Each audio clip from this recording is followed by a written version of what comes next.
নমস্কার, স্বপ্ন আবেগ নিউজ নেটওয়ার্কে স্বাগত। অভিযানে নেমে এলো সাফল্য। পাচার হওয়ার আগে বিপুল পরিমাণে মাদক সহ দুজনকে গ্রেপ্তার করতে সক্ষম হলো খড়গ্রাম থানার পুলিশ।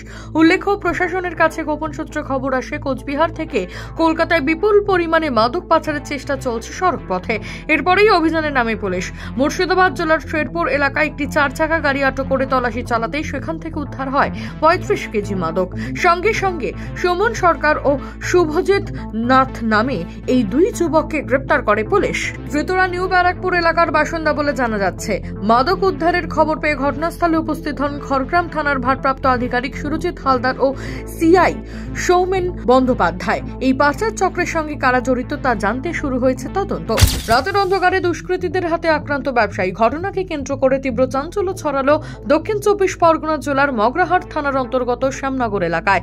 স্থানীয় সূত্রে খবর, গতকাল স্থানীয় একটি ক্লাবে পিকনিক করছিল এলাকার কয়েকজন বাসিন্দা। হঠাৎই আর্তনাদ শুনে কিছুটা দূর এগিয়ে যেতেই নজরে আসে রাস্তার ওপর পড়ে রক্তাক্ত অবস্থায় সাহায্যের জন্য চিৎকার করছে এক ব্যক্তি। অবশেষে তাকে উদ্ধার করে প্রথমে মগরাহাট গ্রামীণ হাসপাতাল ও পরে ডায়মন্ড হারবার মেডিকেল কলেজ ও হাসপাতালে নিয়ে গেলে বর্তমানে সেখানেই চিকিৎসাধীন রয়েছেন তিনি।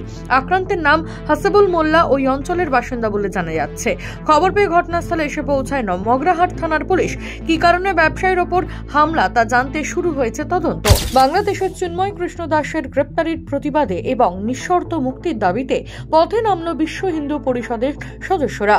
করতাল বাজি উলু দিয়ে এদিন মিছিল অংশগ্রহণ করেন সনাতনীরা।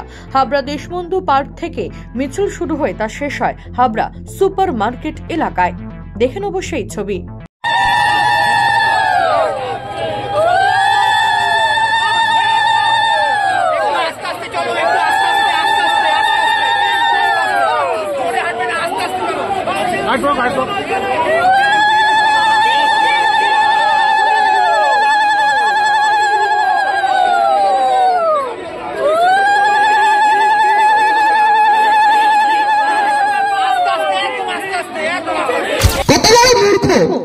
ব্যানারটা যদি করিস নাগরিক সমাজ, তাহলে একটু আলাদা কর। সেই লাল কালো, সেই সিপিএম এর আদল, সেই কমিউনিস্ট মার্ক্সবাদী পার্টি, তাদের আদলে তৈরি করে বলছে নাগরিক সমাজের রাত দখল কর্মসূচি। সে রাত দখলে কি হচ্ছে? গান বাজনা হচ্ছে, পথে ছবি আঁকছে, গিটার বেজে গান করছে, নাটক করছে, রাস্তায় নাচ করছে, মানে নাচন কদন গিটার গান সবকিছু চলছে। তাদের লক্ষ্য কি?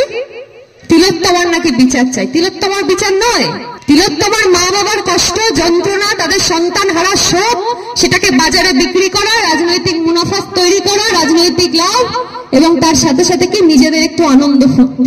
এই যে বয়ফ্রেন্ড গার্লফ্রেন্ড বলছে, ঠিকই তো, সারা রাত একসাথে থাকা যাবে, গান বাজনা হবে, কিছু নেশাভান হবে, বিরিয়ানি খাওয়া হবে, ভালোই তো। সারা রাতটা যদি এভাবে কাটে,